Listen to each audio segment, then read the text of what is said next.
Dahil malalim na ang gabi ay wala nang mga katulong ang nagsisipaglakwatsa. Madilim na rin ang paligid.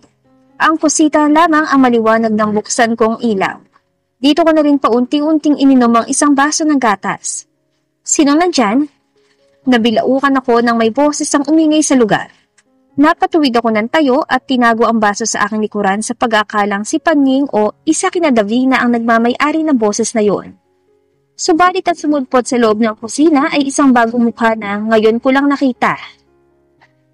Mukha pa siyang nasa 20 anyos. Nakasimpleng duster na pambahay lamang ang suot niya habang walang emosyong nakatingin sa akin. Anong ginagawa mo dyan? Tanong pa niya. Pinakatitigan ko mabuti ang mukha niya. Sa kung anong dahilan ay parang pamilyar siya sa akin. Pasensya na, nauhaw lang ako. Blankong emosyon ko ring tugon. Matagal kaming nagtitigang dalawa nang walang kadahi-dahilan. Bago siya nagpakawala ng buntong hininga at nag-iwas ng paningin. Pakipatay ng ilaw pagkatapos mo. Linisin mo rin ang kinalat mo dyan. Akong pagagalitan ni Panying kapag may duming kinabukasan dyan. Oo, wag kang mag-alala. Tipid akong umiti. Ngayon na kita nakita, bago ka lang ba dito? Medyo, ako yung bagong tagaluto. Tagaluto? Nangunot ang noo ko. You mean you're the new chef? Napalabi siya sa katumango. Bahagya naman ako nagulat. Totoo nga bata pa siya para sa posisyong yon. Dahil kadalasan ay matatanda ang mga eksperto na sa pagluluto. Naalala ko ang ginger soup kaninang umaga at umaliwala sa mukha ko. Salamat nga pala sa ginger soup na ginawa mo kanina. Masarap ang pagkakaluto mo. Nakita ko natigilan siya at kalaunay pinamulahan ng mukha habang nananatili namang walang kagana-gana ang kabuuang mukha niya. Salamat Ate Audrey. Tumaas ang dalawa kong kilay bahagyang natigilan. Wow, it's the first time someone called me that way. Hindi ko yun inintindi at saka ngumiti. Nilabas ko ang baso sa aking likuran at saka inubos ang gatas. Ako nang bahala dito, mauna ka na bumalik. Ani ko sa kanya nang may ngiti sa labi. Sandali niya akong pinanood na hugasan ng baso, bago siya tuluyan nagpaalam. I wonder why she looked familiar. Have I seen her somewhere? Nakalimutan ko rin palang tanungin ang pangalan niya. Napailing ako at hindi na iyon inintindi pa. Hindi na ako nagtagal sa kusina at nang maayos ko ang lahat sa dati ay bumalik na rin ako kaagad sa itaas. Akto kong bubuksan ang pintuan sa papasok sa kwarto ni Zack nang bigla-bigla yung bumukas. Inuluwa niyon ang hinihingal na si Zack. May namumuong pawis sa noon niya at ganoon na lang ang pumumula ng mata niya. Nagulat ako sa itsura niya. Ano nangyari sa'yo? Ayos ka lang ba? Maging siya ay mukhang nagulat sa akin. Bigla-bigla siyang yumakap sa akin ng sobrang higpit na ikinapigil ko pa ng aking hininga. Zack, ano bang problema? Where have you been? Para siyang napapagod na napasubsob ang mukha sa leeg ko. Uminom lang ako ng gatas. Para tuloy akong matataranta sa inaasal niya. Bakit ba? Ay, sandaling humigpit ang yakap niya bago agad na lumuwag. Nothing. It's nothing. Natahimik ako at napaisip ng matagal. Does he think I left again? Napabuntog hininga ako. Wala pala eh. Let's just go back to bed. Matulog na tayo. Don't leave when I fall asleep. Sa higpit ng pagkakayakap niya sa aking katawan nang mahiga kami sa kama, ay walang tsansa akong makabangon muli. Really? Why does it seem like I'm getting through to him whenever he acts like this? Naging maayos agad ang pakiramdam ko kinabukasan dahil sa buong araw na pagpapahinga at sa pagtrato ng maayos sa akin ni Zack. Kakaibang enerhiya ang taglay ko ngayon. Kahit na sinabihan ako ni Zack kanina bago siya umalis na huwag kumilos, ay nasa mood pa rin ako para maglinis. Habang tinatanggal ko ang alikabok sa sala gamit ang maingay na vacuum, ay hindi ko maiwasan ang humuni. Aba, muling nabuhay ang senyorita. Sarkastikong ng asar si Davina sa akin. Gaya ng karaniwan, nakabuntot sa kanya si Bibi. May kanya-kanya rin silang hawak ng mga panlinis. Dahil nasa mood ako ay hindi ako nakaramdam ng pagkapikon sa kanila. Davina, dahil macho ka naman, pakitaas nga nito ang sofa para mapakyum ko ang loob. Hoy! Nalukot agad ang mukha niya. Husa siyang napahawak sa magkabila niyang braso. Kakabawi mo lang sa sakit pero parang gusto mo nang makatikim ulit ah. May masama ba sa sinabi ko? Napatawa ako.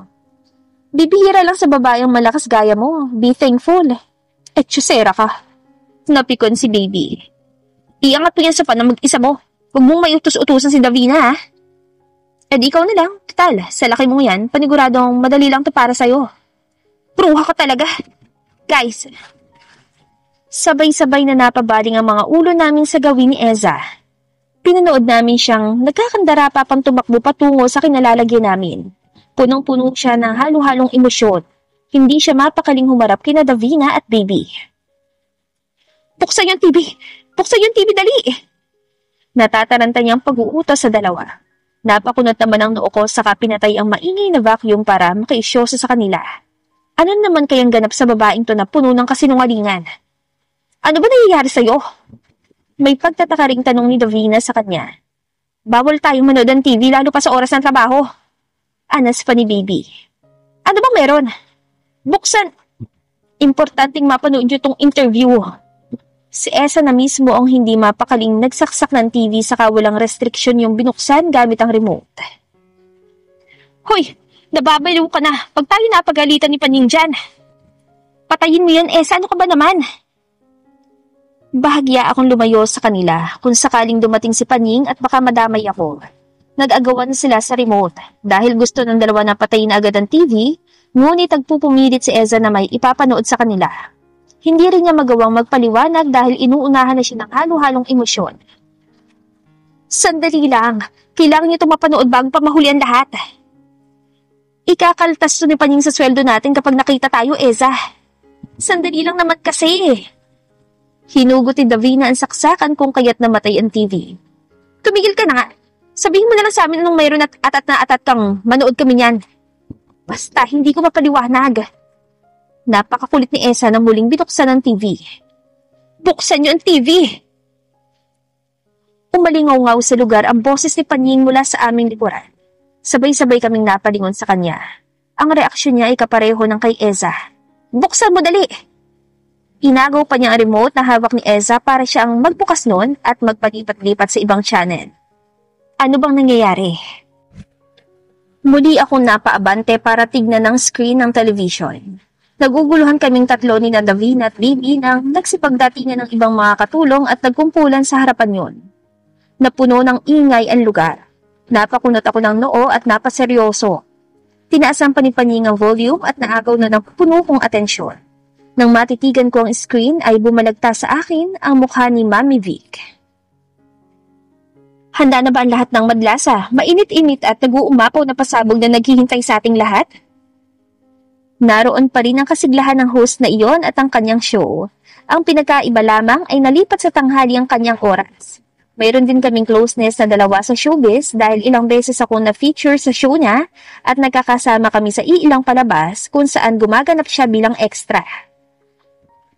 Sa loob ng 3 taon, take note 3 taon siyang nawala sa showbiz kasama ng kanyang ka-love team na hanggang sa ngayon ay naging usap-usapan kung nasaan na ba nga talaga sila. For the whole 3 years, they left us wondering finally, masasagot na lahat ng ating mga katanungan. Kaagad na nanlaki ang mga mata ko sa narinig mula kay Mami Vic sa loob ng screen. Mas lalong nag-ingat ang mga audience, na puno ng hiyawan at palakpakan. Nakilala siya sa taglay niyang kagwapuhan at talento sa pagkanta. Sumikat ng makatambalang isang veteranang aktres. Bumili sa naging pagtibok ng aking puso. Napatulala ako sa kanya kasabay ng paglalim ng aking hininga.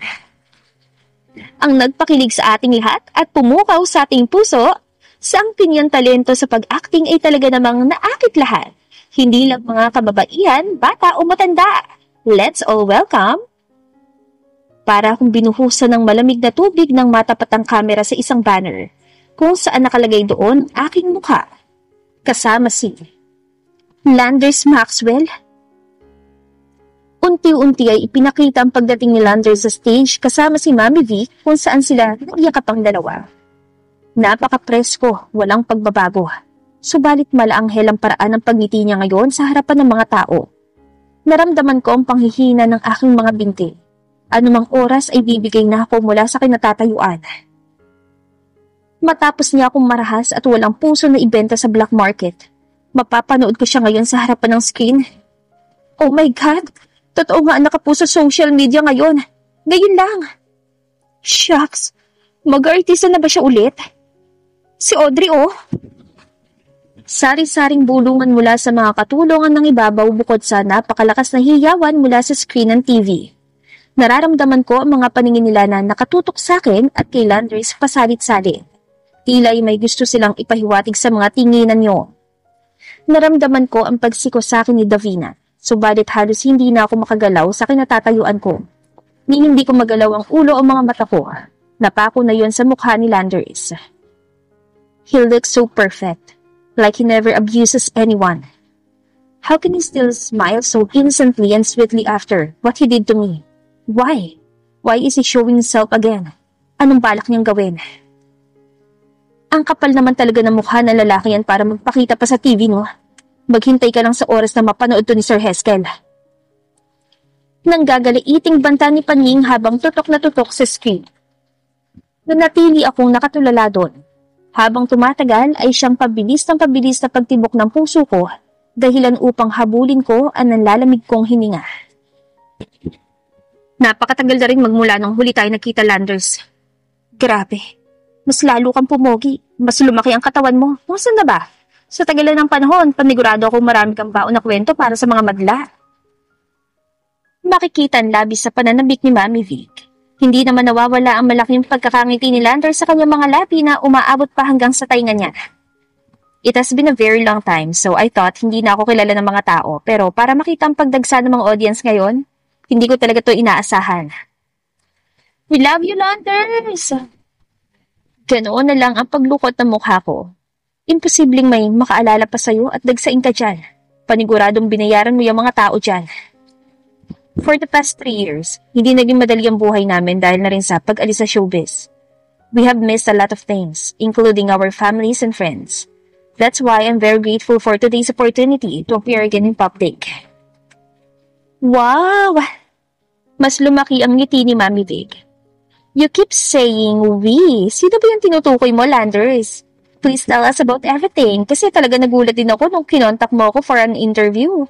Halos mahulog ako sa kama ko, oo. Totoo nga bang haka-haka kasi, ito hindi lang ikaw nawala sa showbiz 3 years ago. Hindi lang ikaw. Audrey! Napakaingay na sigaw ng audience sa studio. Oh, alam nating lahat yan kung sino ang tinutukoy ko. Mas lalong nanabik si Mami Vic. So, wala nang paligoy-ligoy? Anong kwento? Muling itinapat ni Landers ang mikropono sa bibig niya at natatawang tumugon. You guys, alright. I've been with Audrey for the past 3 years and we've been together as a couple. Mas lumakas ang hiyawan at palakpakan sa studio. Maging si Mami Vic ay napatalon sa kanyang upuan upang makipagsabayan sa kilig ng mga audience. Humigpit ang pagkakahawa ko sa vacuum at doon na lamang kumuha ng lakas upang hindi mahulog sa sahig. Napakakapal na mukha mo, Landers. Ang kapal na mukha mo para idamay mo pa ako dyan sa kalokohang ginagawa mo. Napakawalang hiya. Matapos ng ginawa mo sa akin, umaakto kang wala lang yun sa'yo. Hoy!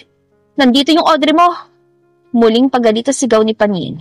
Kunin mo na to, mukhang proud ka pa sa pagsasama nyo. Ganon din ang reaksyon ni Davina. Kanya-kanya ng usapan ng mga nakikinood kasama namin sa sala. Iba rin ang paraan ng pagsulyap nila sa akin.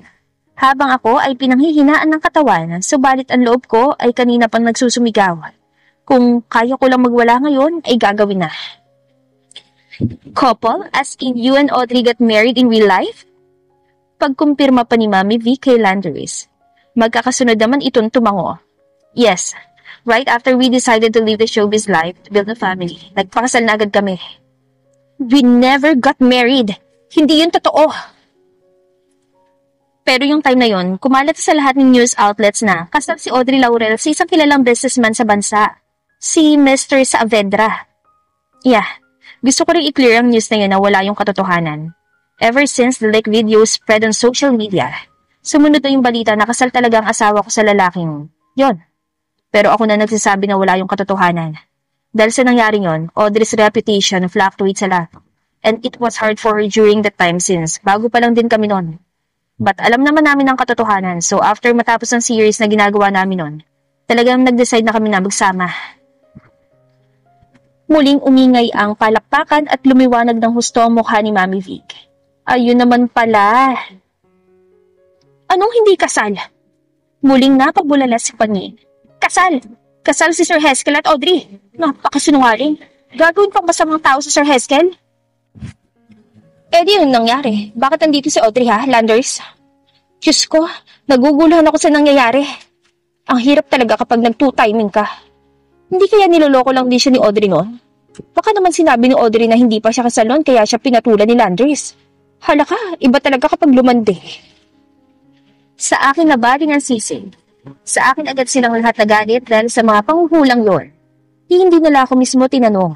Marahil ay ayaw nilang paniwalaan ng mga kasinungalingang lalabas sa bibig ko. So, kumusta naman ang married life yun ni Audrey? Kuryosong tanong pa ni Mami Vic. Napakatagal na rin wala kaming niha-niho ng babaeng yun. Nakakatampo dahil iniwan ako sa ere. Wala man lang paalam. Miss na miss ko na kaya siya makasama dito sa show ko. Sana naman nakasama mo lang siya ngayon. Kumusta na ba siya? Muling tumawa si Landers. I'm sorry that she's not able to be here with me. Sadyang may nangyari lang at ngayon ay nasa pamilya niya siya. We were happily married. Sadyang parte na lang talaga siguro ng pag-aasawang palagi ang away at tampuhan. Actually, ngayon nga, may alitan pa rin kaming dalawa, but I promised her that I would get her back and bring her home with me. No matter what happens, I still love her and I'll do everything to see her again. Bawat diin niya ng mga salita ay siya nanginginig ng damdamin ko. What does he mean by that? What he's trying to do? I know him enough to know by now that he's planning something. Ano yon? So hindi kayo magkasama talaga ngayon ni Audrey? Unfortunately no, dahil kinuha siya ng pamilya niya. Pero gaya nga ng sinabi ko, magiging magkaayos din kami. Lalo pat alam ko namimiss na rin ako ng anak naming dalawa. Wow! May anak na kayong dalawa? Oh my God! Hindi lamang sa estudyo ang napasinghap ng hangin, kundi ang mga taong kasama ko ngayon. Lahat sila ay nagugulat na napalingon sa akin. Halos hindi maipinta ang kanilang mga mukha, subalit hindi lamang silang lahat, kundi maging ako.